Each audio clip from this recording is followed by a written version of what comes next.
Ni hao, zdravo, hello and welcome to Talking Tildas, episode 4, as we preview the Matildas match against Jamaica, the final group game at the Women's World Cup. I am your host, Nicholas Rupolo, and joining me, as always, is our panel, Michelle Morris, Christina Trajceska, and Rose Valente. Guys, thank you so much for joining us. Episode 4, Talking Tildas coming along thick and fast, isn't it? Oh God, we haven't slept, have we? No sleep has been going on here at our studio. For Talking Tildas, but plenty to discuss today, wrapping up the matches as we begin match day 2 at the Women's World Cup for our group stages, talking about the Matildas match against Brazil, a couple of the controversy and comments after that match as well, and we're going to go through some of your questions online as well. But guys, some great action been going on over the last few days. China getting a win, Japan getting another win, Italy smashing Jamaica. What have you guys thought about the action since we last recorded? Michelle, you come on, wakey. Okay, so who's watched the games? Because I've been sleep deprived. Cameroon, Netherlands last night was actually a fantastic match. I'm not sure if you guys watched that one. Netherlands got a 3-1 win. They took the lead, but were pegged back just before the end of the first half, and it looked like Cameroon may get something out of it. But Viviane Miedema got a second goal, and the win for the Netherlands. She's 22 years old, 75 caps, and 60 goals for her country. She's the leading goal scorer for the Netherlands. To put that into perspective, that would be as if Awa Mabil had 50 goals for the Socceroos a few months ago. Yeah, that's the kind of that's the level of goal scoring, and she plays for Arsenal. She's a goal machine there as well. So at that age, that's incredible. Indeed, Chrissy, you're a big fan of the Canadian team. 2-0 win against New Zealand. Another win. Yeah, no, I picked them to be the underdogs, didn't I? You did. If you watched episode 1, so far so good. Yeah, that was actually quite an amazing performance for them. Even though the Ferns aren't doing the greatest, I did expect a little more from them. But, I picked Canada to be the underdogs. They're proving to be the underdogs, and that was a great win for them.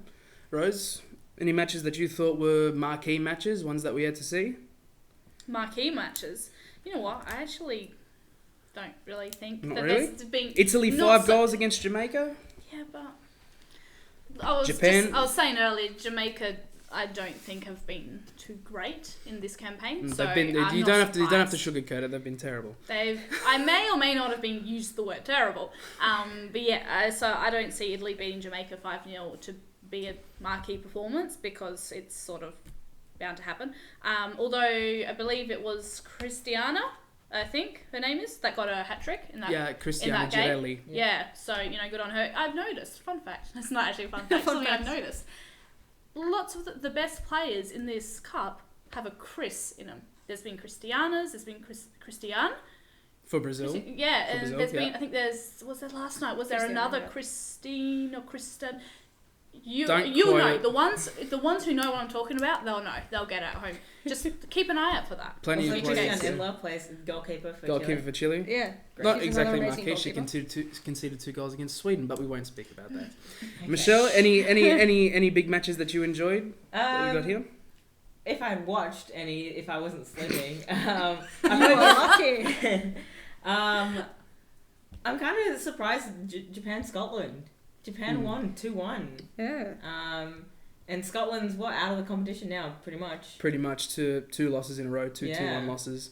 Japan were a team, obviously, in the last World Cup final, but some thought it was kind of the end of a generation. Maybe they wouldn't be able to back it up in 2019. But 2 wins, 1 win. They drew 0-0 against Argentina last match, but they weren't that convincing, I have to say. But our predictions aren't coming off that fantastic. In our first match, we all predicted a team that would be struggling at this Women's World Cup. I predicted the Netherlands, 2 wins for them. Rose predicted Italy, a win against Australia and against Jamaica as well. Michelle picked the United States, 13 goals later. I think we're a little bit sceptical about that one. And Chrissy went for England. I think I'm the only one that sort of got it right. Kind of. Well, England 6 points from 6 as well, we must say, but 2 very narrow wins. So, I mean, they do say about the big teams that it takes them a couple of games to get themselves into a position where they're ready to pick up form, put in some fantastic performances when they matter. So, do you think that England is going to come out perhaps in the knockout stages and wow us a bit more? It depends. I still think that they're not doing as best as they are at the moment, and they should be doing better. I think they will continue to struggle in the round of 16. Their last group game, do you think they'll get 9 points from 9? We'll have to see. We'll have to see. We'll have to see a It's lot because there have been a couple of teams that are pretty much down and out now. 2 losses. That's South Korea, South Africa, Jamaica, Scotland, and New Zealand. For all of those teams, actually, they all actually gave us a pretty good show, especially New Zealand. Scotland were a team that we were all very excited to see. And Jamaica, well, we won't get into too much detail about Jamaica. That was terrible. Unfortunately, well, we'll talk a bit more about Jamaica later when we preview their match against the Matildas. But I thought it was worth mentioning the Netherlands-Cameroon match, which we mentioned before. Attendance of just over 22,000, and there's been some pretty good attendances at this Women's World Cup. I'm not sure if they've hit the heights of the 2015 one, but I mean, you look at the Netherlands. There were about 15,000 fans there for the Netherlands in that match last night. And we've been seeing on social media some of the fan atmospheres outside games and in fan centres. It's been absolutely unbelievable. Everything you'd expect from Women's World Cup. Yeah. Did you see the video of them marching? Yeah, about 10,000 of them marching. Yeah, exactly. That one was insane. And there was another video of them all like dancing on the street as well after the win. It's nuts. It's so good. It's so good to see. For people who say that women's football is not growing, it's not getting anywhere, take a look at those videos and you'll think completely the opposite of that. And we can't even get those crowds at the A-League anymore. Come on. Well, I mean, this is World Cup. There's pride on the line. It's nations playing on the biggest stage. So you'd think, why wouldn't you have that much support for and the Netherlands teams? are an excellent team as well. They are. So it's a rule of thumb. The better your team is, the more supporters you have. That's kind of how it goes with football. I mean, I know that's a real Australian way to look at it, but let's be honest. Anyone everywhere is going to. If your team is winning, you're going to get really excited. If your country is winning, you're going to get excited. Well, yeah. I mean, I think we think that a lot because we live in a society where we have so many different sports to choose from, so much competitiveness, rugby, AFL, and we tend to see, as we hit, 50, 75 years of rugby league and AFL and even longer, and especially when new teams come in, say in the A-League, that performance is so important. So in terms of growing support, performance is one of the most important things. I like to use Sydney FC as an example. I like to think that if Sydney FC was to finish 8th or 9th or 7th, they'd lose 5,000 members.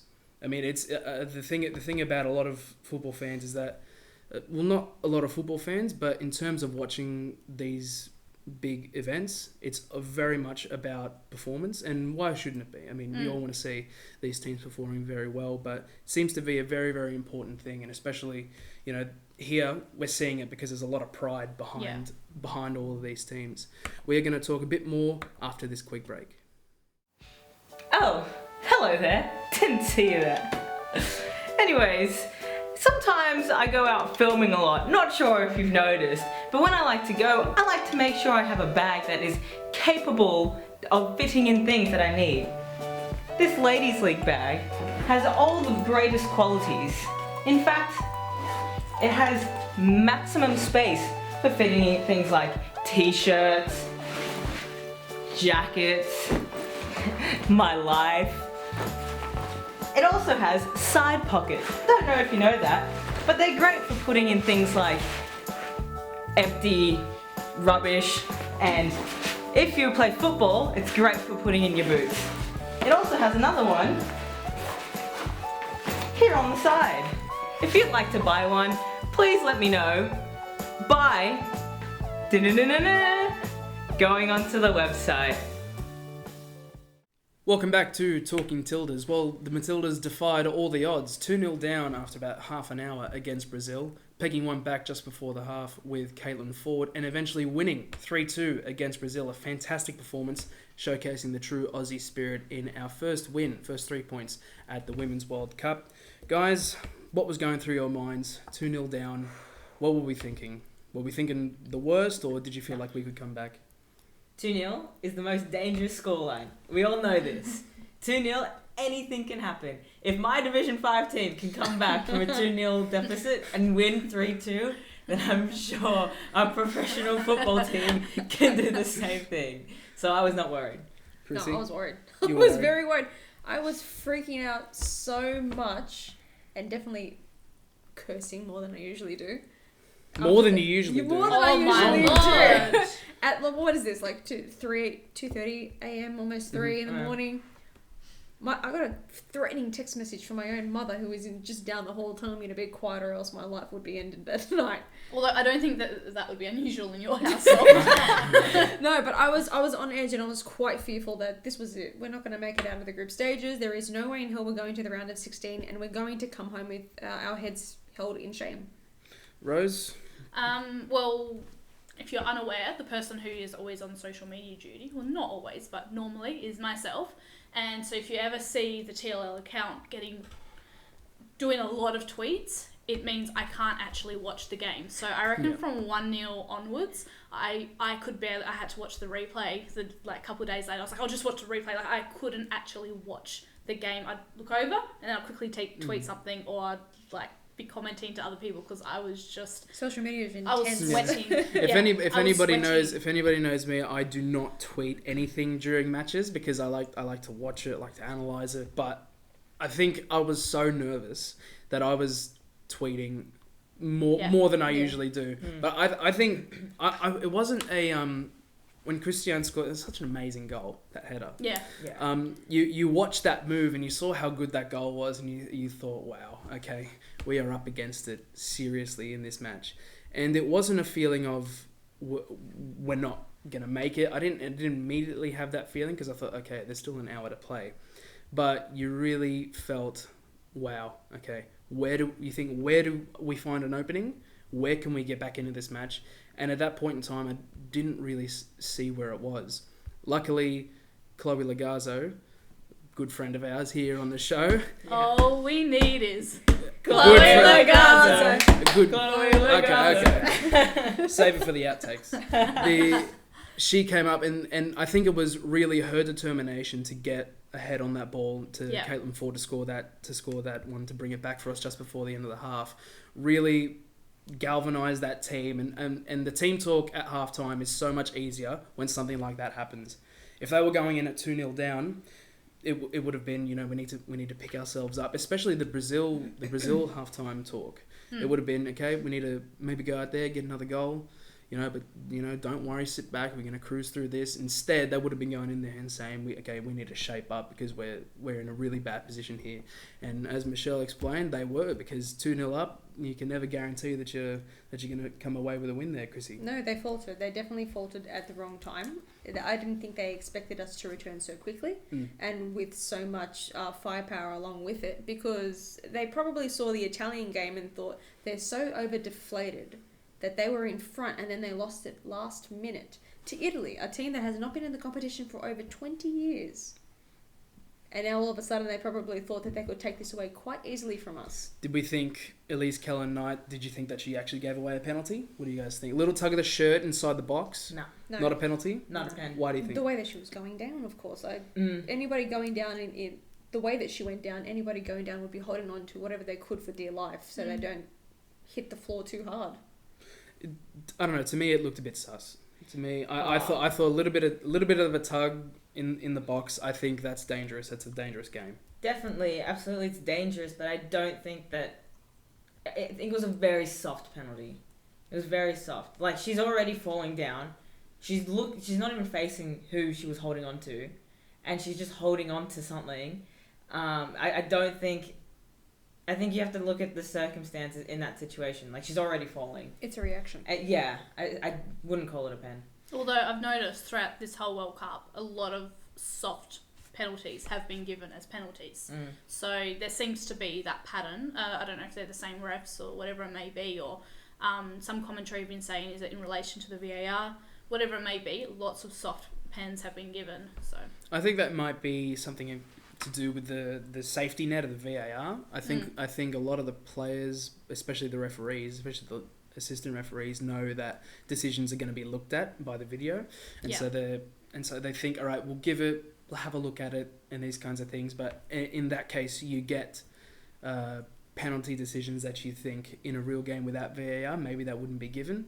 Or And late then- offside calls. And then when you go and have a look at it at the screen, you're looking at it not in real time, not with all that emotion, with the naked eye, having a look at look at the decision, and in slow motion you may be seeing something else that may not actually be what you'd think you'd say. Would you give a call for a penalty like that? The VAR, I think, is working. I guess teams like, let's say, Italy, who have been known to not so much dive, but let's just say milk a situation. The VAR is actually working in their favour because it's picking up everything, and there's been lots of soft calls, not just the penalties, lots of soft calls, especially in in Italy's last game against Jamaica. I noticed lots of soft calls were given. And that's the thing, is that it's interesting that it's actually now working in the favour of teams like that, which I never really noticed with the A-League, that, you know, we've got the VAR in the A-League. Never really noticed that before. But then, yeah, you know, I find both the women's and men's Italian teams go down very, very easily. And, yeah, the VAR is giving them those calls. Yeah, it's no lie that the Italian men's and women's team tend to flop a little bit, and we all know that it's a little bit of a stereotype. But we don't want to bang on about the referees, but the third goal for Australia, there was a controversy over, is that offside, is it not? She was offside, but wasn't exactly interfering with Monica, who had the ball into her own net. Yeah. What did we think about that one? Should that have been ruled offside? I think Sammy was offside. You think so? She In was my offside. opinion. Yeah, She was offside, but I it was think about... she was, I think she was interfering with the play, because if she wasn't there, the other players around her wouldn't be forced to make the decisions that they made at the time. That's interfering with play, but in my that's a eyes. discussion. Well, Yeah. what do you think, so? I think so. Where she was so far back from where the player was, like the Brazilian player was, that regardless, that ball was going to be kicked in. Yeah. Right. So she's already not interfering in that sense, because the ball was always going to be going into there. So whether Sam was going to be able to run onto it or not that's on Sam Kerr. But do you think that Sam's presence being nearby, it then there's a reaction from the defenders? I think it's to a do reaction something. from the defender that was directly behind her. Yeah. Because she was the one that was marking Sam Kerr. The one in front of her was not marking Sam. But the one in front of Sam was the one that conceded the own goal. And so which is why I think it's a fair goal given, because Sam wasn't interfering with her at all. Chrissy, what do you think? Of course, I think Sam Kerr was offside. It's pretty obvious she was offside. It was shown on the replay, it was shown on the VAR. Everybody agrees she was offside. But again, I don't think it had anything to do with that. I think whether Sam was there or not, a header of the ball could be just a simple pass back to the keeper to keep the ball safe. Obviously, she hit it too hard, went into the back of the net. Yeah, it's a goal. But the discussion isn't technically about is Sam Kerr offside. We know that she's offside. It's about should the goal have been given. I think it should. Considering that what Rose mentioned, if Sam Kerr isn't in that offside position, do the defenders let that ball go onto the keeper? The only reason that they go and defend that ball, and the reason why she's ended up heading it into the back of the net, is because they're marking a player who was offside in the build-up. Even though Sam Kerr doesn't full-on 100% go for the ball in the situation, that's where the discussion is. So what do you think? I err on caution, because the rule is... personally, I think that the rule isn't useful. Well, not in terms of useful, but I think it needs to be had a look at. Because, I am of the opinion that if she was offside, because she's offside, the Brazil players defend her because she's in a position where she could be scoring a goal. If she's not in an offside position, either way, they're going to defend the situation. So they've gone for the ball, and it's ended up in the back of the net. I feel like it's reactive. It is, whether she's offside or not. It's someone's coming nearby. They're going to react to that. Definitely, and I think we could talk about the offside rule for a very long time, but we don't have that much time. But look, I don't think we're complaining too much, because we ended up with a 3-2 victory. It's what we did. We are going to come right back after this quick break. Oh, hi, I didn't see you there. I'm Christina from the Ladies League, and as you can see, I'm wearing the Ladies League polo. It's quite breathable, lightweight, comfortable, perfect for the Saturday and Sunday football matches.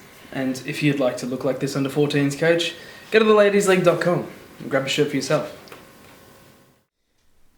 Welcome back to Talking Tildas. Well, after the Matildas took out a 3-2 victory against Brazil, it was indeed very historic. The first time in 24 years that Brazil had been beaten in the group stage at a Women's World Cup. But the historic victory wasn't exactly what was being paid attention to. Sam Kerr's post-match comments after the match, saying, "A lot of critics out there, but we're back, so suck on that one," took the internet and Australian fans by storm. Now, two branches came out of this event. The first was, where are the critics? And it was a fair question to ask. So the first was, where are the critics? But the second was, should she have said that at all? And we are going to answer that question here on Talking Tildas. So, Rose, I'm going to go to you first.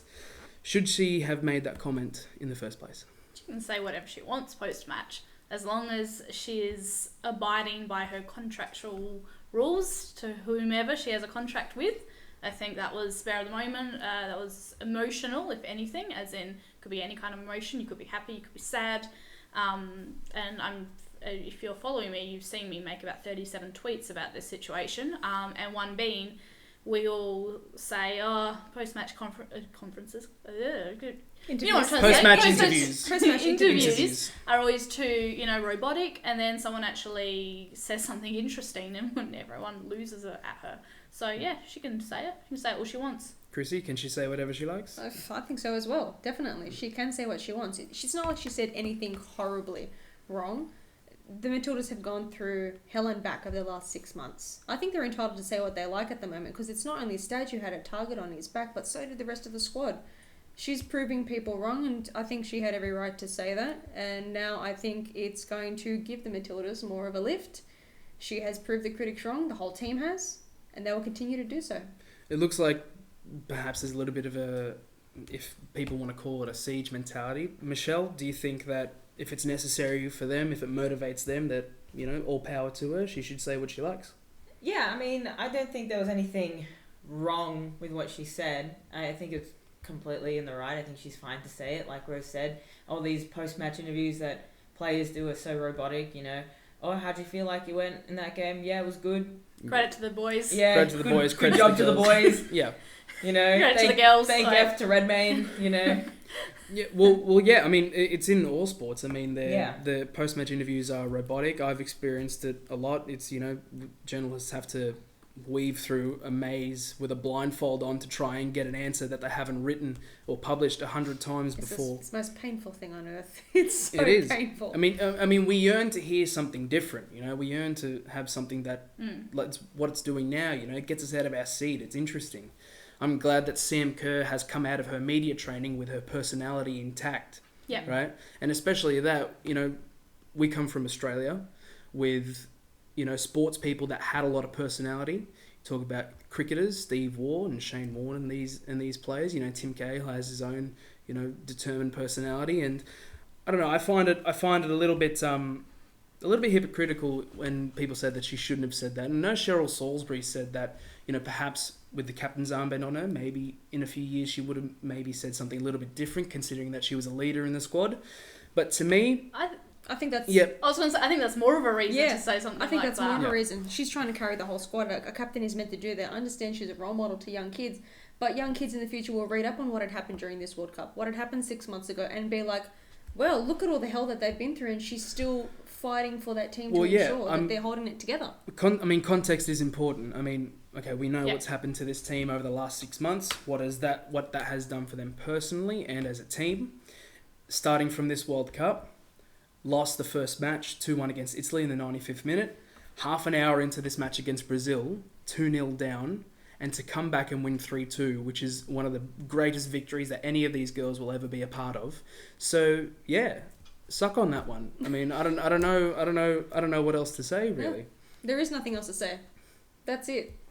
I think suck on that one. What people need to do from now on is just move on. Yeah. I'm so tired of seeing this come up people have been so sensitive during this World Cup. It's driving me insane. Just enjoy the football. It has been a very exhausting couple of days after the Brazil match, I mean, we've been dealing with, what Sam said and the debate around it, the dialogue has, been not. It hasn't been one-sided. That's the thing. No, a lot of people believe that she shouldn't. My frustration have been the people who've come out saying, "What haters?" It's like, well, you haven't done your research.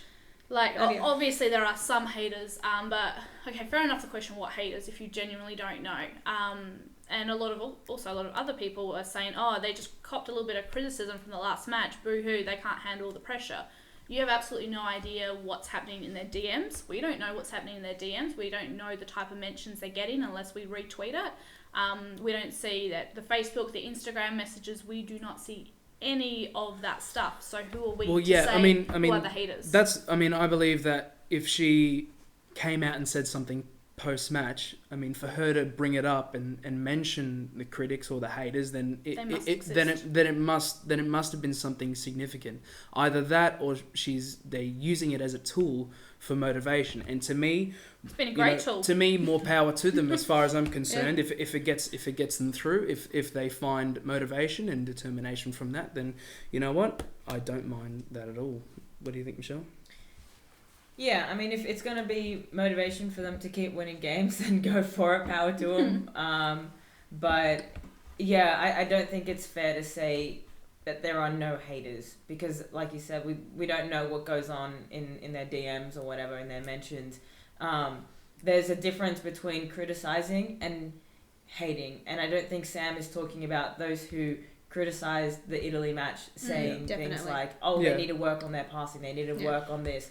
She's not talking to them. It's deeper than that. She's not talking about any of that stuff. She's talking about like that screenshot that she posted on her Twitter. Of that burner account calling her a very inappropriate word for a lesbian. A homophobic slur. Why must there always be one? So there's more. Unfortunately, but look, what's interesting is all the burner accounts as well. That are coming. There's actually a lot of burner accounts now. People are just creating a new Twitter account to have a goal. Yeah. Being on 2 hours sleep, obviously, after the match when it happened, and everything that was happening with the Sam Kerr, comments. I had no idea that deep down it's because of homophobic harassment that she's received. I actually thought that it had to do with all the, some media, some not media, haters from back 6 months ago that were saying the second Staj got sacked, you can't do it. Because, how insulting is that? Well, if someone said that to me, if someone left TLL and they said, well, you can't do it because Chrissy left, I'd be like, well, who am I? I can't do the job? It could be so many things. The thing about it is that we didn't know what the real criticism was. We didn't know what they were actually experiencing. And that's the first thing. But, again, we think, look, they're professionals. They're professional footballers. They know what it comes with, the scrutiny and these kinds of things. And having a look at that post-match interview, you can tell that there was something much more than, they didn't win against Italy. You could tell that there was something going on behind it. And I'm glad that Sam showed that much leadership to come out and explain to us what kind of criticism or hate that they're getting, and really how they're using it as motivation. And we hope that they continue to do that. If we keep getting performances like that, we will be very happy, and I'm sure that's exactly what they are trying to get out of it too. We're going to take a quick break, and we will be right back on Talking Tildas.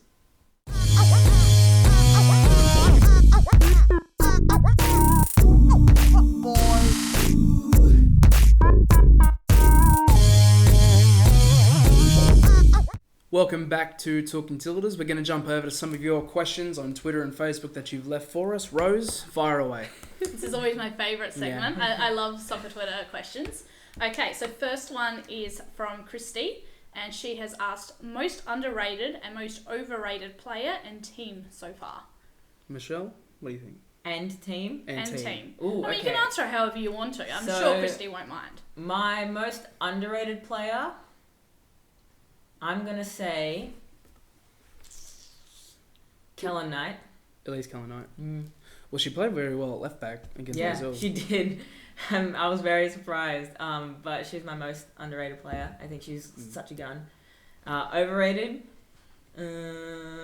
Alex Morgan. Damn it. There's just going to be I swear, at the end of this show, I'm just going to pull all the damn things together. All the pieces of Alex Morgan hate in one big video. I'm gonna have like and share if you want to see that video. By the way, all the US. I'm the one who has to edit these videos. Firstly, anyways, overrated player.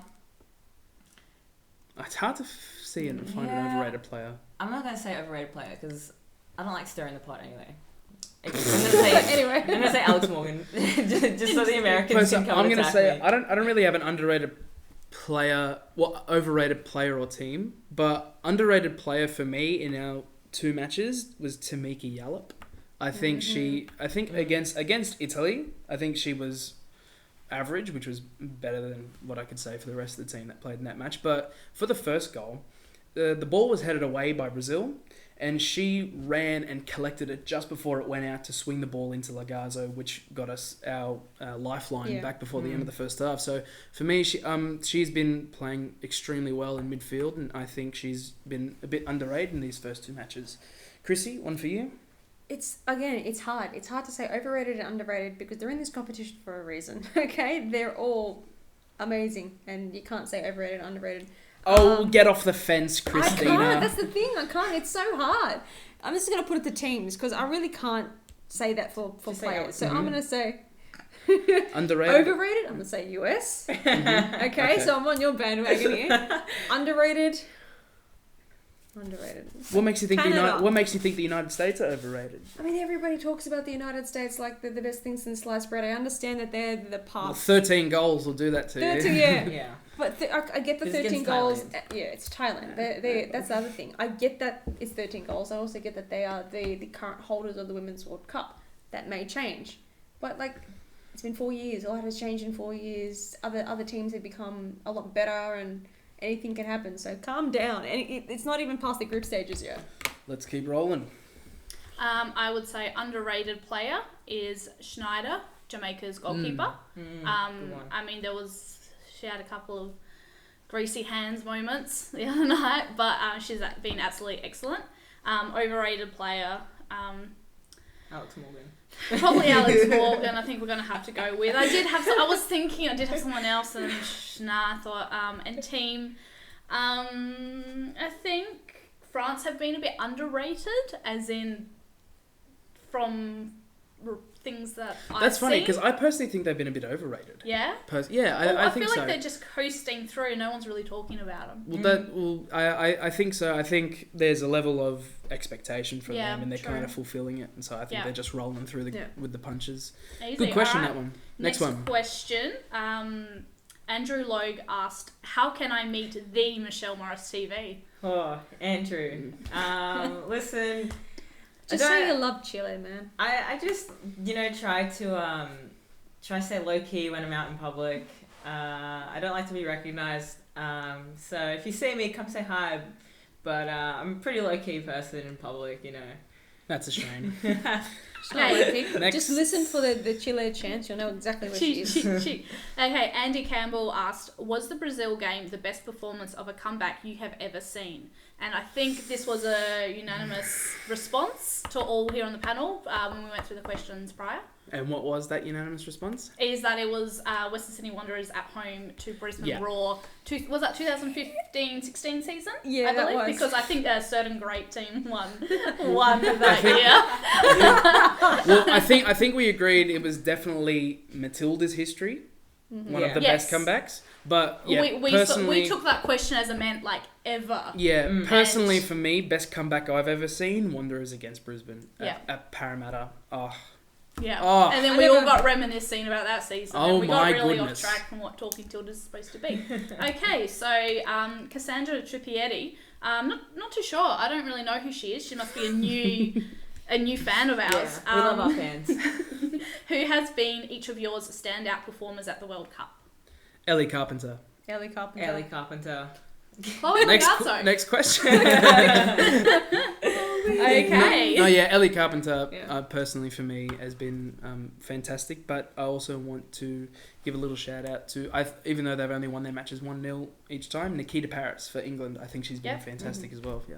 And speaking of England, Joey Lynch, who I think again is a new fan of ours. Not too sure who he is. Love our fans. How much sleep will you get this week? None. None. Very minimal amounts. Yeah, I mean, minimal. I've been staying up to watch the first match of each night, so going to bed at least 2 a.m. Mum and Dad will be For proud. each one. Oh, I've set up a bunker on the lounge. It's my lounge now. No one can touch it. Well, between this and the Copa America, like, want to sleep and then going to work, so don't really know what I got sleep is. 12 hours overnight. I just lots of notifications when I woke up, and I'm destroyed. Like I've been saying like I should never stop like while the World Cup's on. So everyone out there, if you've been go as well during the World Cup, don't stop. Don't get 12 hours because I feel like a pile of words that Roops told me I can't say. I almost now. passed out. We'll try and get some more for you, Joey. Though we'll try and get some more sleep for you. Yes. Let's do quick round. Just Who's that? Yeah, we've got like 6 questions to go through. Hold on. When did you start hosting? When I'm thinking about my camera. Go ahead. All right, one more question. We're going to an ad break. Giddy Bit. So going back to episode 1, you guys gave predictions of how the girls will do. Looking back, having played 2 games of the group stages, have those predictions changed? We had some ambitious predictions. I mean, Rose, you said that they'd make the final. My predictions were just terrible. Chrissy, I don't want to talk about Chrissy, my predictions. you thought they'd make the semis or the final. Yes, I did. How are you feeling about those? After the Brazil match, we can take it all the way. I'm a little more confident now. I'm not even. No. I think on this side of the table, it's a little bit more. Down to earth about what's going on. You're the realists, okay? Stay over there. Well, yeah. I mean, like, I don't think the Matildas will get further than the quarterfinals. Based on the fact that our depth is definitely going to be tested, and it's about endurance.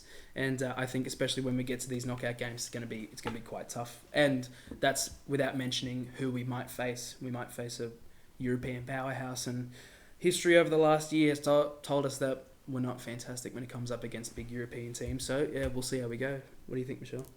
Well, I said Alex Morgan, top goal scorer, and so far my girl is doing me proud. What is this, the Alex Morgan show?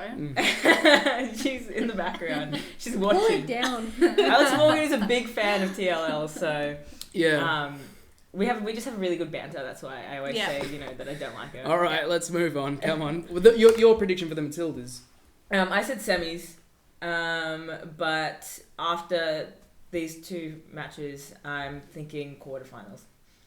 I mean, that's fair enough, I guess. I mean, 1 loss, 1 win. See how Jamaica goes. You'd think that's a bit of a foregone conclusion. Yeah. But, well, only time will tell. And we're going to spend a bit of time off. We will be right back after this quick break. Kuipers has a fantastic deal going on for all you TLL fans. Jump over and use the promo code TLL15 to get yourself a pair. What are you waiting for? Kuipers.com. Welcome back to Talking Tildas. We're going to roll through a couple more of your questions that you gave us. Rose, take it away. So this one's already really been answered, but let's chuck it in again. Rebel with a Cause has asked, how good has Ellie Carpenter been so far for the Matildas? Where does somebody so young get such composure from? Just amazing. Well, I think, great. Yeah, I think she's been one of our best in the first 2 matches. I mean, composure, she definitely has been on the ball, extremely composed. I don't think you can really coach that.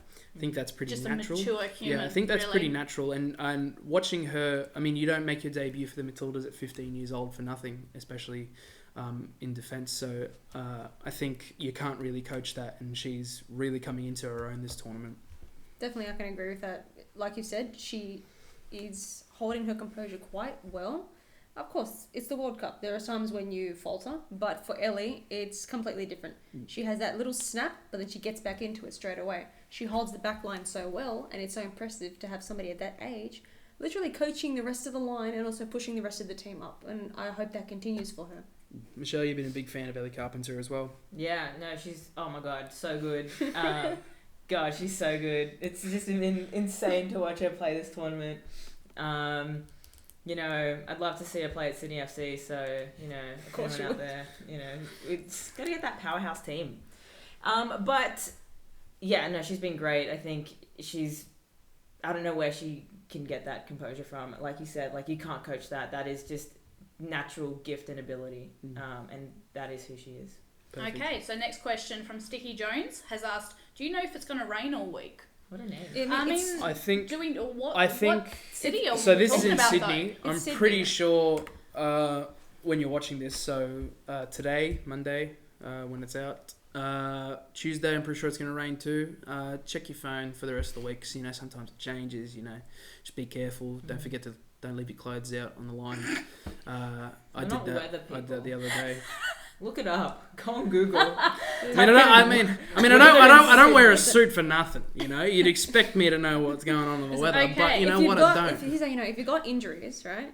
Old injuries, if they start niggling, that's when you know it's going to rain. Right now, my knees are killing me. I just thought my mum was crazy when I didn't know that was actually a thing people knew. Did any of your mums ever say that when you see crows around, it's going to rain? No. No? Mine did that. Oh, my mum always said that. I don't know. I crap myself whenever I see a crow now because I think I left the bedroom window open. It's going to flood my house. Anyway, let's move on, Rose. So Luke Di Stefano asked, based on the Australian performances at the World Cup so far, has there been any player that has disappointed you in form? If so, who would you bring in to replace them? This is a tough question. I think Roops is possibly going to agree with me from what he said earlier, but I believe that Hayley Raso wasn't too exciting in the match against Italy, and then she was replaced, wasn't she? Yeah, she was replaced by Emily Gilnick. I thought that was a good decision by Ante Milicic. I thought it was tough because she's a fan favourite, but she wasn't up to scratch against Italy, and I think it was right to drop her. Bringing her back into the fold is going to be difficult though, having dropped her from the first match. So it's going to be interesting to see where she comes back into this. Yeah, I can agree. I'm on the same boat here, saying that Rezo is a fan favourite. Cass will probably kill us for saying this, but she didn't impress me in Italy, and it did upset me a bunch of times where I did see her falter during the game and she gave the ball away, or she didn't run fast enough, or she didn't pass the ball hard enough, or it was too hard. There were just so many faults there. To have her replaced by Gilnick, it's a good move, but I do hope she's able to get back up and get back onto the starting because she's come so far. Would you start Gilnick again against Jamaica? I would. Yeah. I would. We might as well. Full force. There's no point, stepping back now just because we're slightly safe. Take it all the way. Yeah, we'll jump into previewing our teams against Jamaica in a moment. But yeah, I think in terms of players that have disappointed me, Hayley Raso probably. All right, we've got 3 more questions to go, so we're going to get through them. Replace the Knicks. That's his name. That's not a statement. His or her. I'm not assuming their gender. In light of the rancor, is rancor a word? Rancor post Italy and statement post Brazil by Lagazzo saying the criticism spurred members of the team. Would the squad benefit from a social media ban throughout the tournament to be rid of external impeding influences, or directly tell #SoccerTwitter where to go? I believe in the latter. I'm happy with suck on that one, telling people where to go, because lots of people find social media therapeutic release, and they go on there to see the positives. Like if you're like me and follow a lot of weather pages, nature, beauty, sunsets on Instagram. I can got weather on my mind.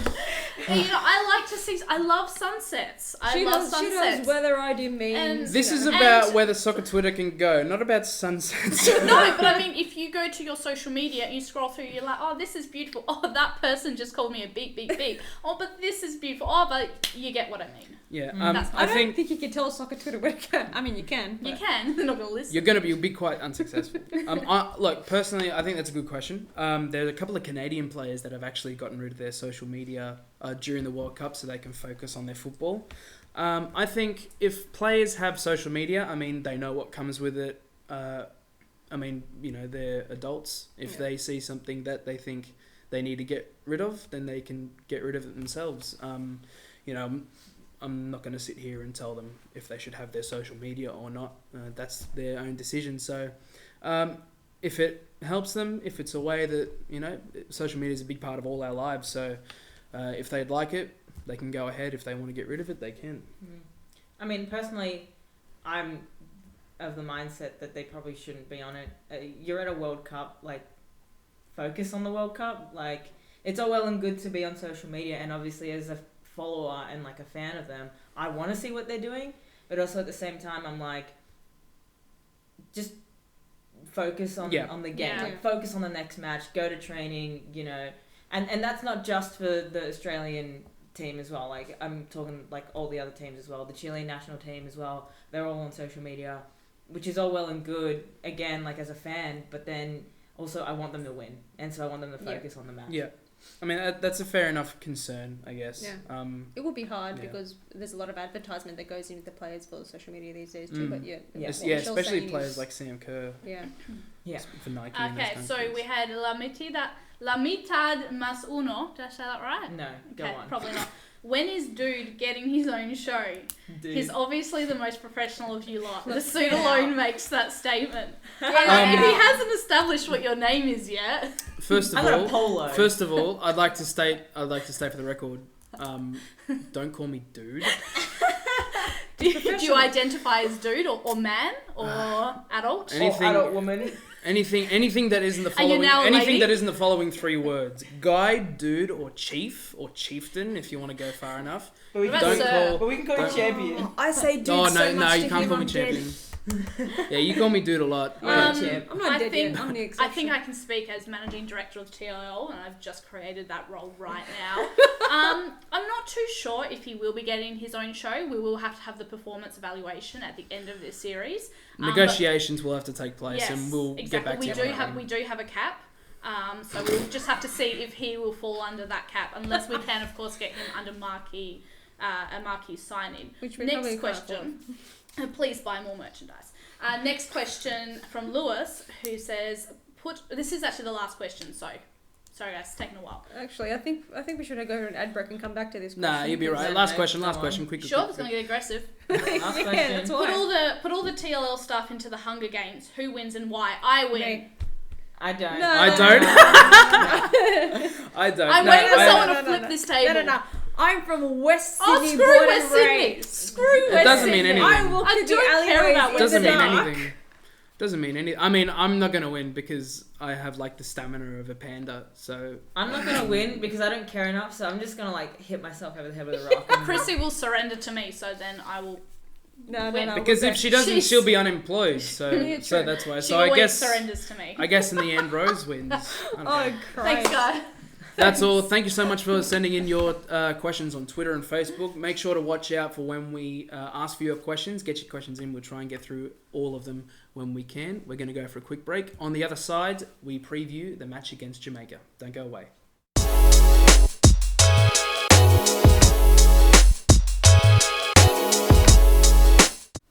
Welcome back to Talking Tildas. Well, the Matildas play Jamaica in their last group game, and a win is very important to find ourselves in the best possible position going into the round of 16. They play them on Wednesday, 5 a.m. Australian Eastern Standard Time at the Stade des Appels in Grenoble. Thank you very much. Well done. Whoa. Grenoble. Now, Grenoble. Jamaica went through a 3-0 loss to Brazil and most recently a 5-0 loss to Italy. Australia bouncing back against Brazil. Guys, are we feeling quietly confident? Or are we more than quietly confident? I'm loudly confident. Violently confident. I am always Aggressively quietly confident. Always quietly confident? Yeah, never underestimate your opponent. Are you complacent, Chrissy? I'm going to say the same thing, quietly confident. I mean, I just hope the girls, the women, are quietly confident, because if they go, like I said before, Jamaica didn't play too great or terrible. But if they go in this, then they may open themselves up. Well, you know me, I don't always want to be the one dishing out the bad news, but some things that we should be wary of. Khadija Shaw, Jamaica's most important player, 22-year-old striker, who plays for Bordeaux. She has, I think it was 24 goals, 24 caps and 31 goals for Jamaica. So she is their dangerous player. But as well as that, a little bit of experience. 1 player plays for PSV, 2 players for Roma in Italy in the Women's Serie A, and 4 play in Norwegian League. Isn't that bad of a level. And Havana Salon is a teammate of Tamiki Yallops at Klepp IL in Norway. So, you know, there are a couple of shining lights in this team, and so when you see a couple of players that may be dangerous, you never want to sit on the back foot in a game like this. No. And Sydney Schneider makes some great saves. Good goalkeeper, 19-year-old Sydney Schneider in goal for Jamaica, saved the penalty against Brazil, and is a very, very good shot stopper as well. I think with a better backline, she would do Do wonders. I was going to say, do a wonders. lot better. That's Work great some expert wonders, work some analysis wonders. over here. Do more wonders than she already She has will been do doing. things and stop goals. A big debate that has had over the last day is how much do you change the Matildas lineup? Do you rest any players? Do you go out with the same one? I reckon you keep it how it is. Yeah. I mean, we won. You know, we played well. We played confidently with that lineup, and I think we need to keep that. I can agree with that. Don't pull anybody out of the squad and put other players up that you think are not at their best at that moment. But don't worry, they'll do. No, keep it as strong as you can possible. Take it all the way. What about if Claire Polkinghorne is fit to start? Do you move Steph Catley back into left back, Kellen Knight into midfield? It's risky. I think it's fair enough. Because of how well we played against Brazil and they come back, you're not sure. Well, you make one wrong move and everything could fall apart. I think, in fairness, Polkinghorne and Kellen Knight would be moving in and playing in their preferred position. I wouldn't be I against think it'd Yeah. be strengthening the team, if anything. Well, You wouldn't be that's against what we're it? hoping. No, I That's wouldn't be what we're against it. Yeah, I think either one of those options. Yeah. I wouldn't want to rejiggle it too much. Do we but- know if she's coming back in? Not yet. It's Have not. you called her? It's no, I haven't. Why not? Yeah, Try Did Snapchat you her. No, I don't DM people. Okay. But Sure you but it's not 100% sure if she's going to be fit to start. If she is, I think she should. Yep. Even if it's for an hour or so, just to get her legs moving again. Because in the knockout round, she'll be our starting centre back. So I think if she can play, she should. I don't think we should make any more changes. No. But an interesting question is, if we manage to run away with this game like Brazil and Jamaica have, do you bring in Lisa Devanna or Mary Fowler? Well, Mary Fowler's still questionable. She is too. So Well, I think she was cleared. cleared to play against Interesting. I reckon, Brazil. from what I've heard about Lisa Devanna's character, she would want Mary Fowler to play Yeah. over her. Would you I encourage can- Mary Fowler I'd to get some encourage minutes? her. I'd I'd encourage encourage her it. Yeah. In what Just- situation? If we're up by 4 goals, if we're up by 3, I I think Three. either way. I think in any situation, if she's jumping on in the 70th minute or somewhere around there, 70th, 75th If we're winning, ish. Yeah. What if we're in a dodgy situation? If we're in a If dodgy we're in a dodgy situation, I'd probably situation. put on Devanna because she's got that characteristic to push the team further, to make sure that they hold themselves together and push forward to hopefully get a goal and get in front. If we're winning though, I'd say, just like Michelle, Devanna's got the personality to say, no, put the young ones on there, give them a shot, give them the experience that they need. I mean, there's a lot of experience in this team compared to Jamaica. Obviously, Jamaica, there's no even semi-professional amateur league, so a lot of these players either play in the United States or in some teams in Europe. The average age is, for their last 2 matches in the group, is 22, compared to the Matildas, I think it was 28 or 27. So yeah, definitely in terms of experience at international level and in terms of experience in football, this team is out of their depth in terms of coming up against a team like us. But how hard out should we go? Should we be going to a United States-Thailand scoreline? I think so. Should, Why not? should we be Can we thinking, do look, a Graham Arnold and just everyone give their percentages that we think that the Matildas should? I'm thinking maybe I think we should give it a good 83%. I think we should give it 100%. 100%. Same, I'm with you. Look, think about Expect the, to win, the done. The way, Yeah. exactly. I mean, the way I see it, if Brazil beat them 3-0 and Italy beat them 5-0, we should be trying to beat them 6-0. Yeah. Because the equation is, if we finish first in this group, which we can, because Italy and Brazil are playing against each other, we need to score as many goals as possible, which is over 5, hopefully. If we finish first, we could play Nigeria, China, or Chile in the knockout round. For that. If we manage to finish second, we could come up against Norway, but if we end up coming third in this group, we could face off against France in the round of 16. Yeah, girls, play it 100%, please. So Yeah, do play it. it, please play it 100%. 100%. Score 10. if they're watching, if they're not on their social media band that I advise them of. Oh, they're so watching. I know they're Yeah, watching. And in terms of Clearly. in Ellen terms loves of us. in terms of what I mentioned before about experience, the captain of the Jamaican team is 21 years old. Yeah. Plummer. Oh my gosh. 21-year-old captain. I mean, a lot of these girls are extremely young, extremely inexperienced, so we should be looking to put them to the sword. Guys, what number of goals do you think is Above appropriate? 5, like you said. More Get than it. 5? Make sure that it's above 5. Do you think it's important to keep a clean sheet? Yes. I think it's always important to keep a clean sheet, but I think that now correct me if I'm wrong, Jamaica haven't scored yet at the World Cup, No, have they're they? not. I think they're going to sneak at least one in. At least one. Yep, I think the Reggae Girls. And I'm making sure I'm bolding that because I'm disappointed you haven't said the Reggae Girls I haven't yet. said the Reggae Girls yet. No. Okay, it's just like a Their top nickname notch is name. the Reggae Girls. Are you happy Reggae now? Girls. My lord, that should be celebrated. Would you be upset if they didn't come away with a clean sheet? I'd be a little bit upset considering the other two in the group got away with a clean sheet. I don't like to be left out. And I don't like to be different. I would like to get a clean sheet. Well, I mean, in terms of we haven't kept a clean sheet yet, so I think That's if you're looking at all baby steps, like all right, first tick of the box is clean sheet, second tick is smash 'em. And then it's about how many goals can you get. Because now, the viewers can't see this, but I've got some clean sheets next to me. That was a great pun because I know, I was waiting for you to do it. I was I've been waiting. trying not to laugh. We're all deliriously And tired.